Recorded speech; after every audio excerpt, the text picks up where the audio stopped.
उत्पत्ति की पुस्तक उसका 6 अध्याय देखेंगे हम, और पद 5 से पढ़े, जल्दी से पढ़े। यहोवा ने देखा कि मनुष्यों की बुराई पृथ्वी पर बढ़ गई है।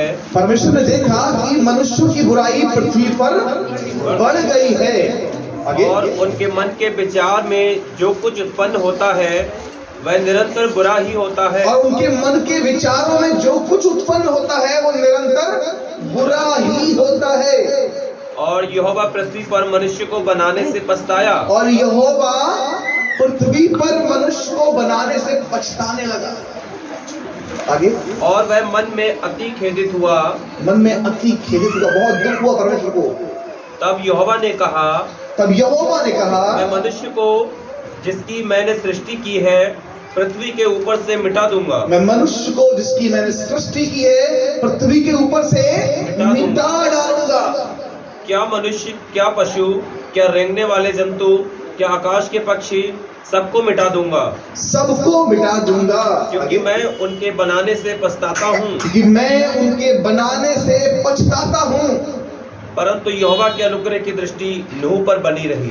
परंतु यहोवा के अनुग्रह की दृष्टि नूह पर बनी रही। आज का जो मेरा टॉपिक है वो ये है, परमेश्वर के अनुग्रह की दृष्टि। हालेलुया।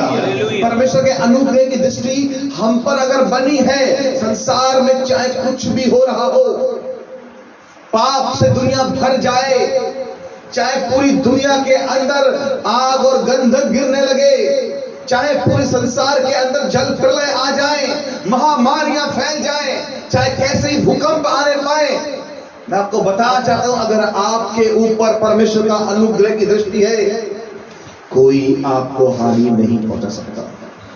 कोई बला, कोई मुसीबत आपको गिरा नहीं पाएगी, क्योंकि परमेश्वर के अनुग्रह की दृष्टि जिसके ऊपर बनी रहती है, संसार एक तरफ, वो अकेला एक तरफ। हालेलुया। आपके लिए चाहे शैतान कितने भी जाल बिछाए, कितनी बीमारियां लाए, कितने भी एक्सीडेंट लाए, जब तक परमेश्वर के अनुग्रह की दृष्टि आप पर बनी है, वो आपका कुछ नहीं बिगाड़ पाएगा। यहाँ लिखा है, परमेश्वर ने देखा कि जो कुछ भी मनुष्य के मन में उत्पन्न हो रहा है वो निरंतर बुरा ही होता है।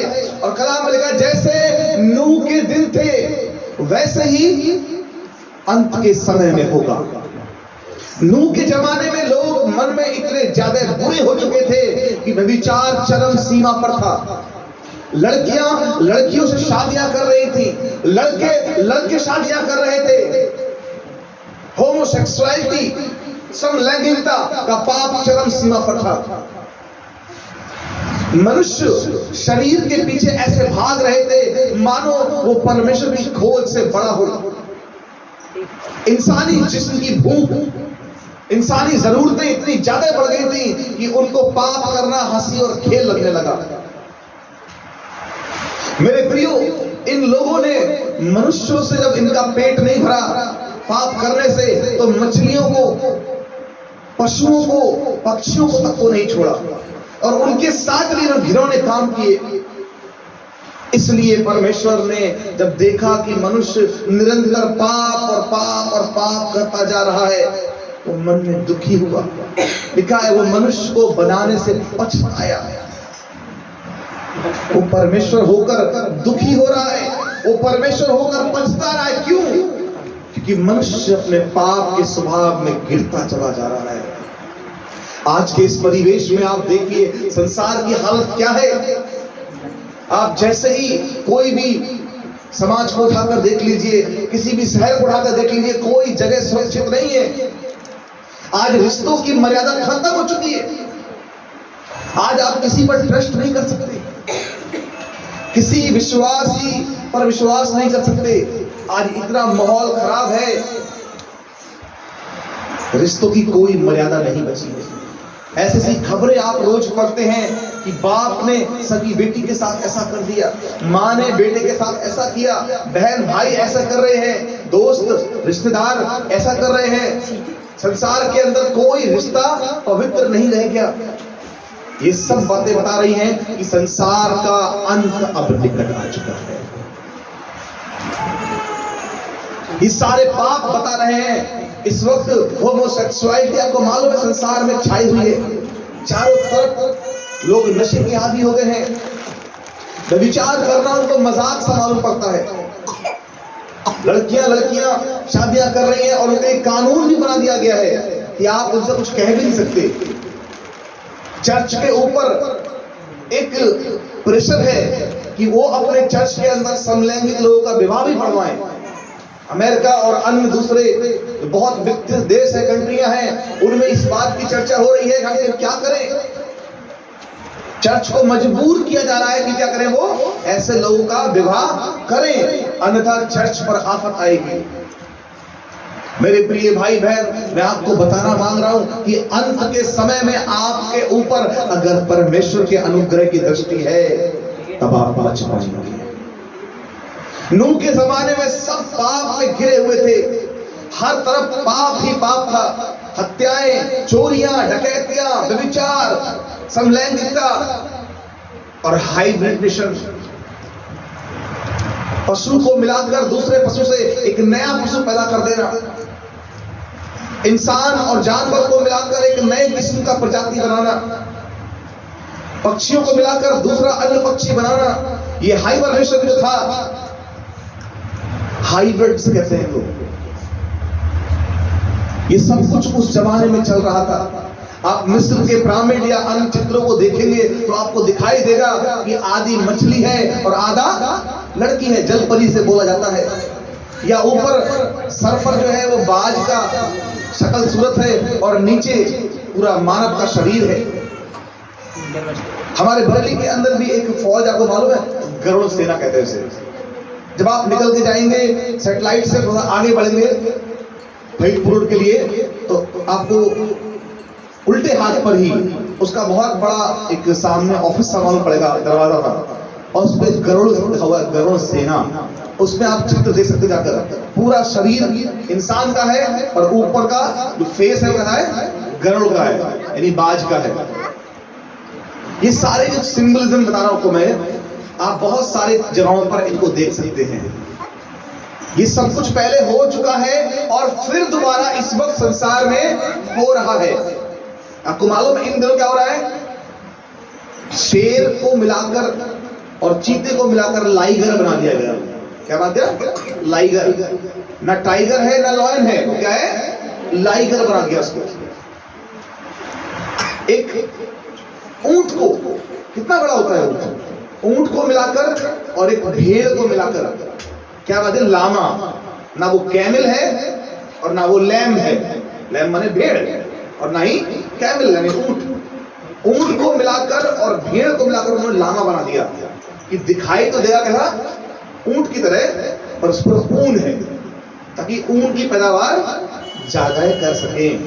इस प्रकार से आप देखने मछलियों में भी हो गया, पक्षियों में भी हो गया है, पशुओं में हो गया है, बहुत सारे। अगर आपको यकीन ना आए तो आप इंटरनेट पे जाइए और हाइब्रिड एनिमल्स के सर्च करिए, यूट्यूब पर जाकर हाइब्रिड एनिमल्स, आपके सामने पूरी लिस्ट खुल जाएगी। आप तक कितने सारे शोध हो चुके हैं। और अब तो विज्ञान यहां तक कह रहा है कि मैं मशीनों के द्वारा बच्चे पैदा करवाऊंगा, औरतों की कोख की जरूरत नहीं पड़ेगी। मशीनें बन गई है बाकायदा, पहला भ्रूण बना दिया गया। आपको मालूम, इंसानों के अंदर सूअर के पार्ट्स डाले जा रहे हैं, जीन विकसित करे जा रहे हैं, डीएनए विकसित किए जा रहे हैं। संसार के अंदर इन दिनों में लोग परमेश्वर बनने की होड़ लगी है कि जो काम परमेश्वर का है वो हम करें और हम ईश्वर बन जाएं। इसलिए परमेश्वर ने कहा जो कुछ मनुष्य के मन में उत्पन्न होता है वो निरंतर बुरा ही होता है। वे परमेश्वर से भटक गए हैं। अपनी आधुनिकता में, अपने साइंटिस्टी दिमाग में उन्होंने ये ऐसे ऐसे विचार कर रखे हैं ताकि पूरे संसार को ये साबित किया जाए कि कोई ईश्वर है ही नहीं। कलाम में लिखा है, मूर्ख ने अपने मन में कहा कोई ईश्वर नहीं।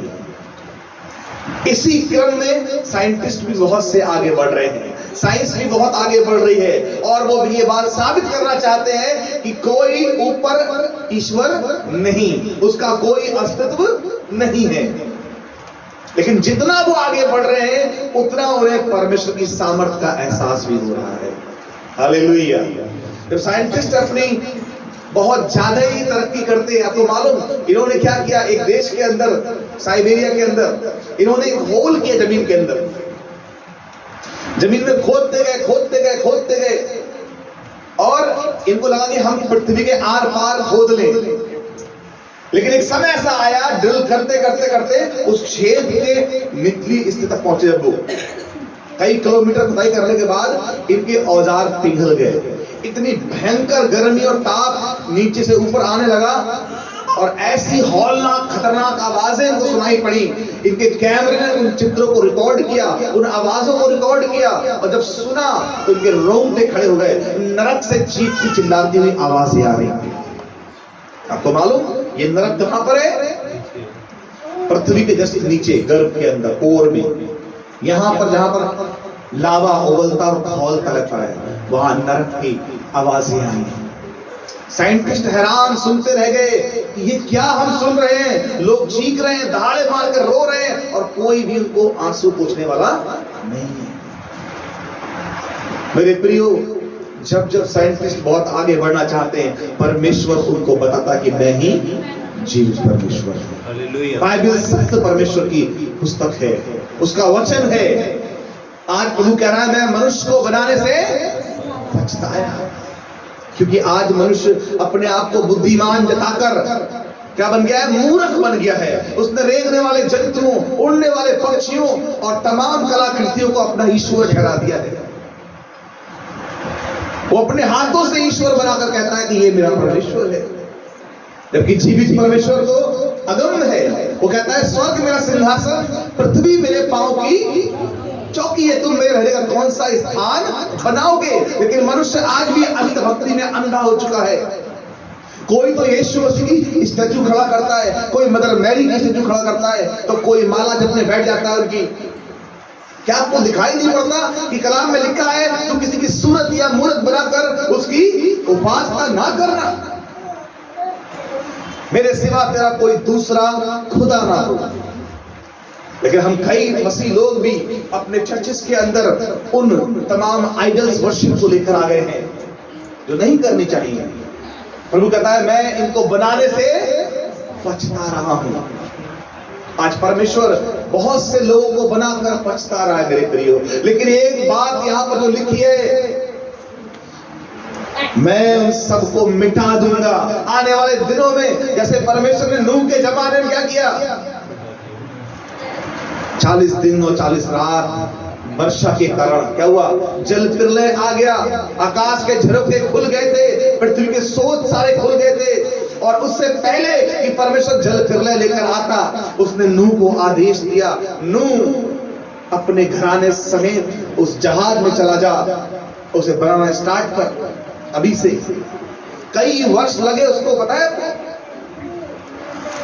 उस जमाने में इतना बड़ा जहाज विशाल बनाने में कितना समय लगा होगा उसे?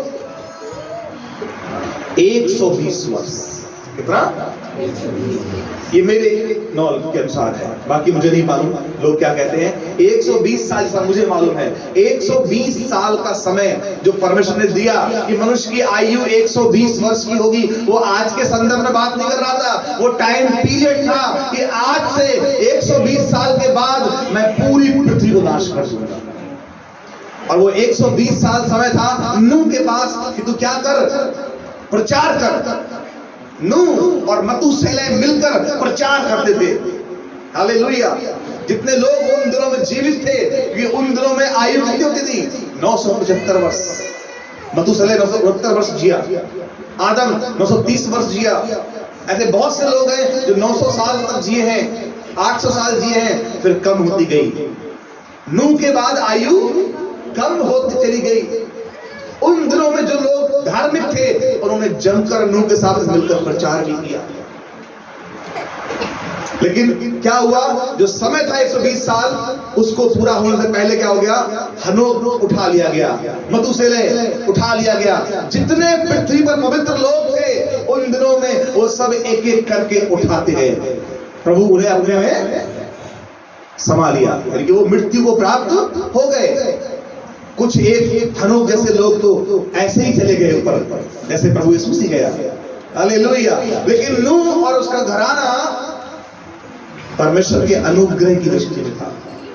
नूह बनाता रहा, लोग हंसते रहे, लोग मजाक उड़ाते रहे नूह का, अरे पागल हो गया है, जहाज बना रहा है, काय के लिए बना रहा है जहाज, कौन सी बाढ़ आ रही है। नूह ने किसी की न सुनी, बस वो प्रचार करता गया कि अपना मन फिरा लो, परमेश्वर नाश कर देगा, लेकिन लोगों ने नहीं सुना। नूह ने जहाज बना लिया, 120 साल प्रचार हो गया, लोग मन नहीं फिरा रहे थे। लोग अरे कल छोड़ देंगे ये पाप, अरे परसों छोड़ देंगे, अरे अभी तो बहुत समय बाकी है। आज के समान उस समय में भी लोग अपने पापों को छोड़ने के लिए तैयार नहीं थे। आज आप प्रचार को सुन रहे हैं, मैं हर बार ये बताता हूं, प्रभु कहता है अपने पापों से मन फिरा लीजिए, अपने बच्चों को लेकर प्रार्थना में बैठिए, प्रार्थना में लेट आना बंद कर दीजिए, अरे अपने जीवन को प्रभु के चरणों में ले आइए। हम सब सुनते हैं, लेकिन केवल सुनते हैं, करते नहीं हैं। बहुत कम लोग पालन कर रहे हैं इस बात का। ना तो व्यभिचार छोड़ पा रहे हैं, ना चोरी छोड़ रहे हैं, ना नशा छोड़ पा रहे हैं, ना लेट आने की आदत खत्म कर रहे हैं। हर प्रकार का कुकर्म, पाप, व्यभिचार, गंदगी से आज भी हम भरे हुए हैं। उस जमाने में भी लोग ऐसे ही थे, अपने गुनाहों को छोड़ने को तैयार नहीं थे। परिणाम, एक दिन अचानक से बारिश शुरू हुई। परमेश्वर ने कहा, नूह तू जाकर अपने परिवार को लेकर बैठ जा इस जहाज के अंदर। पृथ्वी पर जितनी चीजें शुद्ध हैं, जो अभी तक खराब नहीं हुई हैं, उनका हाइब्रिड नहीं बनाया गया है, क्या कर उनके जोड़े लेकर अपने जहाज में रख ले। किसी के 3 जोड़े, किसी के 5 जोड़े, पर उन्होंने बताए शुद्ध और अशुद्ध के अनुसार। और जाकर नूह ने उन सभी पशु पक्षियों को जो शुद्ध थे रख लिया। इतना बड़ा जहाज बनाया जिसमें हाथी भी आ जाए, जिसमें जिराफ भी आ जाए, जिसमें शेर भी आ जाए, जिसमें मछलियां भी आ जाए, जिसमें उड़ने वाले पक्षी भी आ जाए, शेर और भालू भी आ जाए और मनुष्य भी आ जाए। कितना बड़ा होगा सोचो जरा। परमेश्वर ने इतना बड़ा जहाज बनाने दिया और सफलता हुई उसे। और परमेश्वर ने ही उस दरवाजे को बंद कर दिया ताकि कोई खोल ना सके। कलाम में लिखा है, जो दरवाजा मैं खोलना चाहूं तो कोई उसे बंद नहीं कर सकता, और जो दरवाजा मैं बंद कर दूं उसे कोई खोल नहीं सकता। परमेश्वर ने ही उस जहाज के दरवाजे को लॉक किया था।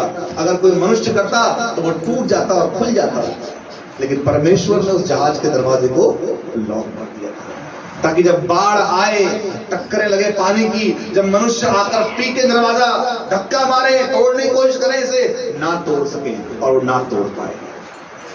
मेरे प्रियो, वो दरवाजा कोई तोड़ नहीं पाया और जहाज पानी पर तैरता रहा। 40 दिन 40 रात वर्षा होती रही। परमेश्वर के अनुग्रह की दृष्टि नूह पर क्यों थी? बाकी लोग क्यों मर गए? उन्होंने मन नहीं फिराया। मेरे प्रियो, आज परमेश्वर आपसे चाहता है कि आप मन फिराएं। आज डिसीजन लें, कल के ऊपर ना छोड़ें कि मैं आने वाले दिनों में ऐसा कर लूंगा, ये पाप छोड़ दूंगा।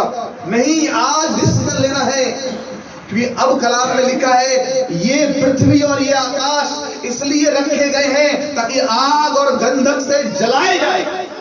आप जानते हैं, उस जमाने में तो परमेश्वर ने जल प्रलय से नाश किया था, लेकिन आज का आधुनिक ये समाज, ये पृथ्वी, ये आकाश आग और गंधक से जलाने के लिए रखे गए हैं।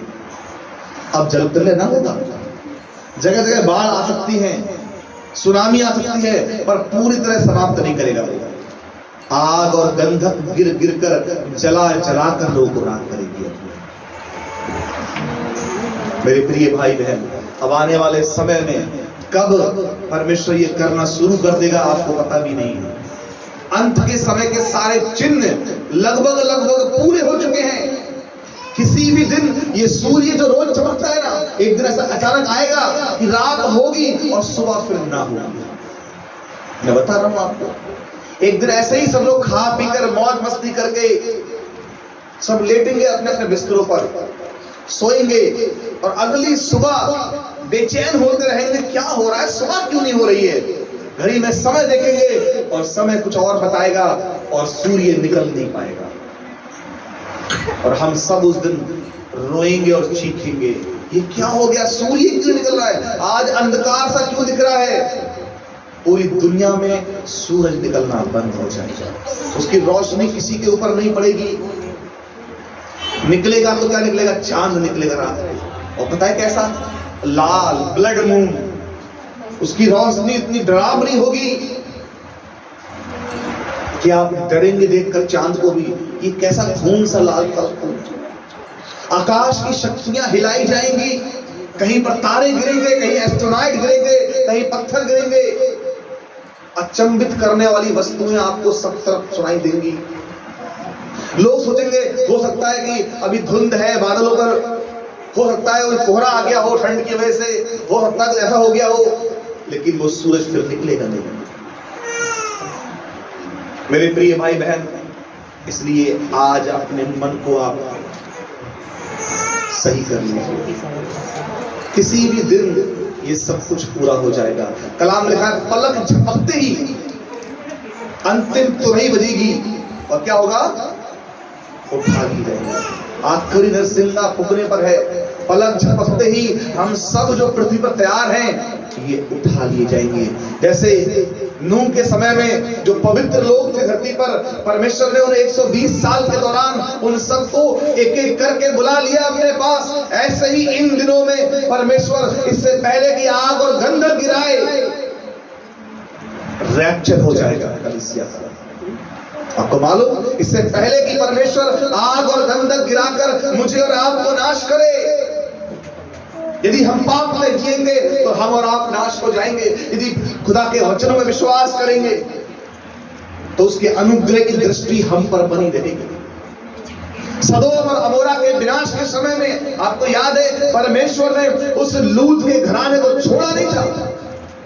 परमेश्वर के अनुग्रह की दृष्टि उसमें बनी हुई थी।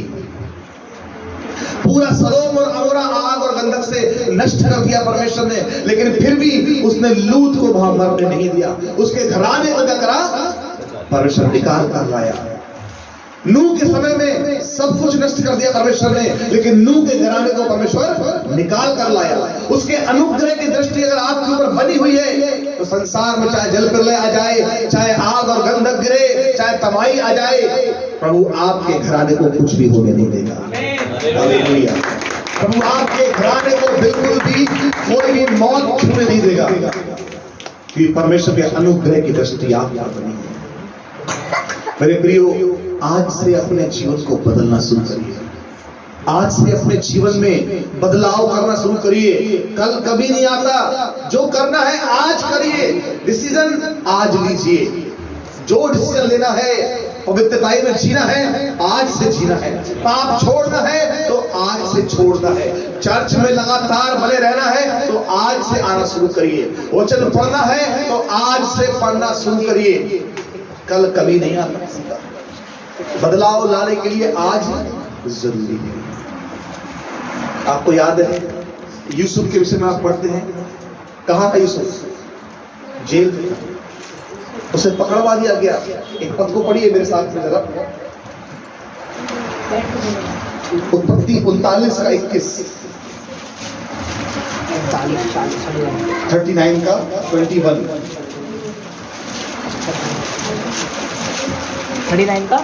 21। पर यहोवा यूसुफ के संग संग रहा, पर यहोवा यूसुफ के संग संग रहा और उस पर करुणा की, और उस पर करुणा की, और बंदी गृह के दरोगा की अनुग्रह की दृष्टि उस पर हुई, और दरोगा की अनुग्रह की दृष्टि उस पर हुई। इसलिए बंदी गृह के दरोगा ने उन सब बंदियों को जो कारागार में थे यूसुफ के हाथ में सौंप दिया, और जो जो काम वे वहां करते थे वह उसी की आज्ञा से होता था। यूसुफ के दस में जो कुछ था उसमें से बंदी गृह के दरोगा को कोई भी वस्तु देखनी ना पड़ती थी, क्योंकि यहोवा यूसुफ के साथ था, और जो कुछ वह करता था यहोवा उसको उसमें सफलता देता था। हालेलुया। जो कुछ यूसुफ करता था यहोवा उसको उसमें सफल करता था। वो जेल में गया यूसुफ, पता है आपको, जेल जाने से लोग डरते हैं आज। यूसुफ गया अपनी ईमानदारी के लिए। पोतीपति पत्नी ने व्यभिचार करना चाहा, उसने कहा नहीं मैं मर जाऊंगा, जेल चला जाऊंगा, पर व्यभिचार में नहीं गिरूंगा। व्यभिचार से भागा वो बंदा। उसने झूठे इल्जाम में उसको क्या कर दिया, जेल में डलवा दिया। वो हंसते हुए चला गया प्रभु के लिए, उसने अपने कैरेक्टर को बचा लिया। लिखा है जो अपना चरित्र उत्तम रखता है वो परमेश्वर को प्रसन्न करता है। जब आपका कैरेक्टर अच्छा होता है मेरे भाई, तो आप खुदा को प्रसन्न कर लेते हैं। जो आप मांगेंगे वो आपके लिए हो जाएगा। हम में से कितने लोग पापी थे, व्यभिचारी थे, शराबी थे, जुआरी थे, पता नहीं कितने कितने गंदे गंदे काम करे हुए थे, लेकिन कलाम में लिखा है तुम में से बहुतेरे ऐसे ही थे, परंतु अब यीशु मसीह के लहू के द्वारा शुद्ध किए गए और धर्मी ठहराए गए हो। हालेलुया। हम में से बहुत से लोग ऐसे ही थे, कुकर्मी थे, पापी थे, लेकिन आज यीशु मसीह के लहू ने उन्हें धोकर धर्मी ठहरा दिया है। आपके ऊपर परमेश्वर की दृष्टि इसीलिए बनी है क्योंकि आपको यीशु के लहू ने धर्मी ठहराया है। आपके घराने पर कोई विपत्ति ना आएगी, याद रखना। यदि आपके घराने पर परमेश्वर की मोहर लगी है, यूसुफ जेल में था, उस पर मोहर थी परमेश्वर की। जेल के अंदर भी अधिकारी बनकर रह रहा है। हालेलुया। दरोगा ने अपने अनुग्रह की दृष्टि उस पर की है, सारा काम उसके हाथों में दे दिया, कुछ भी उसको देखना नहीं पड़ रहा है। सब कुछ कौन देख रहा है? यूसुफ देख रहा है। जेल में बंद व्यक्ति है, क्या वैल्यू उसकी है, लेकिन परमेश्वर ने उसकी वैल्यू को जेल में बढ़ाया है।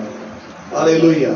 हम इस संसार में जो कुछ भी करेंगे मेरे प्रिय भाई बहन, अगर परमेश्वर की अनुग्रह की दृष्टि हम पर बनी है, हमें कोई सफल होने से रोक नहीं सकता।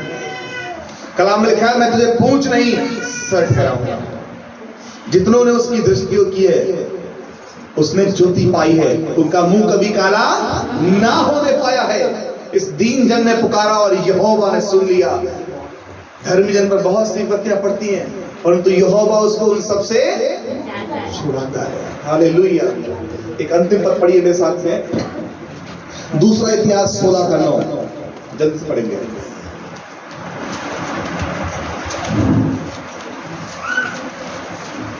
निकाल देख यहोवा की दृष्टि देख यहोवा की दृष्टि सारी पृथ्वी पर इसलिए फिरती रहती है, सारी पृथ्वी पर इसलिए फिरती रहती है कि जिनका मन उसकी ओर निष्कपट रहता है, जिनका मन उसकी ओर यानी परमेश्वर की ओर निष्कपट रहता है, उनकी सहायता में वह अपनी सामर्थ्य दिखाई, उनकी सहायता में वो अपनी सामर्थ्य दिखाए। हालेलुया। देख यहोवा की दृष्टि सारे संसार में इसलिए फिरती है, क्या करे? आपकी सहायता करने में सामर्थ्य दिखाए। पर किनकी? जिनका मन कैसा है? निष्कपट है, जिनके मन में कोई चोर नहीं बैठा, जिनके मन में व्यभिचार नहीं है, चोरी नहीं है, गद्दारी नहीं है, झूठ नहीं है, पाप नहीं है, किसी प्रकार का कोई द्वेष, कोई क्रोध भरा हुआ नहीं है। खुदा कहता है मेरा अनुग्रह तेरे लिए काफी है। हालेलुया। परमेश्वर के अनुग्रह की दृष्टि आप पर कब बनेगी? यहाँ लिखा है देख यहोवा की दृष्टि सारी पृथ्वी पर। एक तो जगह नहीं, अमेरिका में वही खुदा है, इंग्लैंड में वही खुदा है, इंडिया में वही खुदा है। जो चंडीगढ़ और पंजाब में काम हो रहे हैं वो यहाँ बरेली में भी कर रहा है। हालेलुया। जो वहां के लोगों को जांच रहा है वो यहाँ के लोगों को भी जांच रहा है। मेरे प्रियो, परमेश्वर इस वक्त आप से हर एक को जांच रहा है। इस वक्त उसका आत्मा यहाँ देख रहा है किसका मन प्रार्थना में है, कौन पाप से अंगीकार कर रहा है और कौन पाप करने के बारे में विचार कर रहा है, कौन झूठ छोड़ेगा और कौन झूठ बोलने की योजना बना रहा है, कौन मुझसे प्रेम करता है और कौन दिखावा करता है।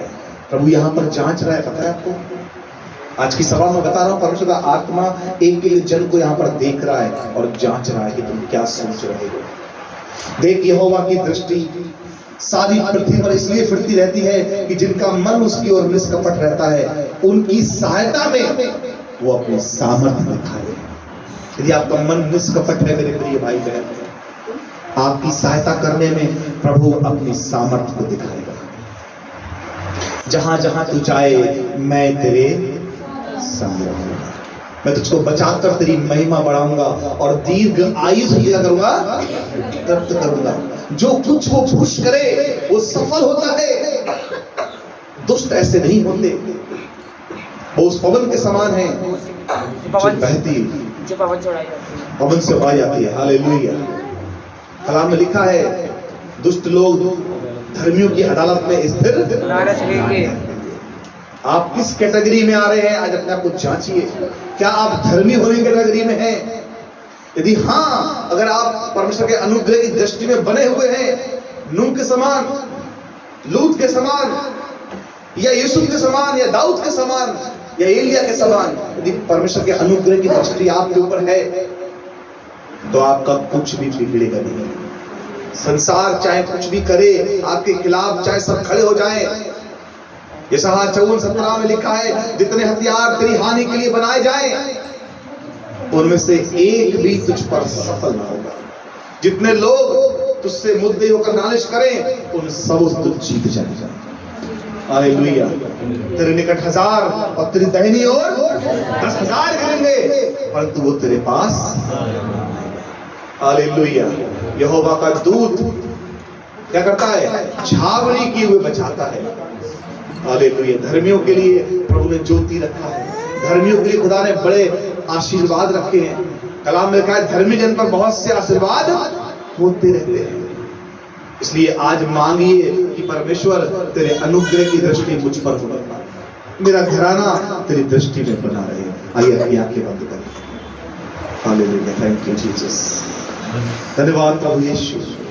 आज तेरे अनुग्रह की दृष्टि को मांगते हैं प्रभु, अपने चर्च के ऊपर, अपनी इस छोटी सी कलीसिया के ऊपर, अपने परिवार के ऊपर मांगते हैं। मेरे परमेश्वर होने दे, अपने मसीह भाई बहनों के ऊपर तेरे अनुग्रह की दृष्टि को मांग देते हैं। जिस प्रकार से आपने अब्राहम पर अपने अनुग्रह की दृष्टि बनाए रखी और उसे जातियों का पिता ठहराया, आपका अनुग्रह यूसुफ पे बना रहा प्रभु, और आपने उसे जेल में भी अकेला न छोड़ा। जो करता गया वो सफल होता था प्रभु। आपने नूह के समय में लोगों को बनाने से पछताए, आपने सारे मनुष्य और पशुओं को नाश कर दिया पिता, लेकिन आपकी अनुग्रह की दृष्टि नूह और उसके घराने पर बनी रही प्रभु, और आपने उन्हें बनाने से पछताए नहीं, परंतु आपने उन्हें बचाया है। मेरे प्रभु होने दीजिए, आज संसार में पाप चरम सीमा पर है प्रभु। नशा, व्यभिचार, चोरी और झूठ और फैशन और दुनिया का दिखावा परमेश्वर आज बहुत अधिक हो रहा है, और कलीसियाएं भी इससे अछूती नहीं है प्रभु। मेरे पिता, मैं चाहता हूं एक ऐसी तेजस्वी कलीसिया तैयार होने पाए जो अपना संपूर्ण जीवन तेरे लिए जीने पाए। ऐसे लोग, ऐसे विश्वासी खड़े होने पाए जो अपने लिए ना जिए परंतु तेरे लिए जीने पाए। मेरे परमेश्वर प्रभु, यहाँ बैठे हर एक जन को अपनी आत्मा से भर दीजिए प्रभु, ताकि तेरे आगमन से पहले पहले कलीसिया तैयार हो जाए। मेरे प्रभु, वो दिन आने वाला है कि सब कुछ जलाकर राख कर दिया जाएगा, लेकिन उससे पहले प्रभु जो तेरा आगमन है तो अपने दुल्हन को लेने के लिए आ रहा है प्रभु। उस रैप्चर में हम जाने के योग्य ठहरे मेरे परमेश्वर। ऐसा ना होने पाए कि हम उन आलसी कुमारियों के समान सोते रह जाएं और दूल्हा आकर जो तैयार कुमारियां हैं उनको ले जाए। प्रभु, हम बुद्धिमान कुमारियां बने ताकि अपने मसालों में तेल भर सकें और हम तैयार मिले जब तू आए। मेरे प्रभु, मेरे खुदा बाप, हम तेरे आने का इंतजार करते हैं। आप प्रभु यीशु हमें यहाँ से लेकर चल प्रभु। इस संसार में हमें बड़ा दुख है प्रभु, बड़ी क्लेश है, बड़ी चिंताएं सताती हैं प्रभु, बड़ी भूख और प्यास सताती है, बड़ा दबाव है परमेश्वर, सताव है, यहाँ पर गरीबी है, बुढ़ापा है और मृत्यु है प्रभु। हम तेरे राज्य में आना चाहते हैं जहाँ अनंत जीवन है, जहाँ शांति और समाधान है प्रभु। मेरे प्रभु, हमें अपने राज्य में बुला लीजिए मेरे पिता, अपने योग्य में बना लीजिए। हम अपने आप को, अपने सारे परिवार को, सारी चिंताओं को, इस कलीसिया को तेरे हाथों में सरेंडर करते हैं। यीशु मसीह नासरी के नाम से प्रार्थना को मांग लेते हैं। आमीन। अपने काम में खड़े हो जाएं तो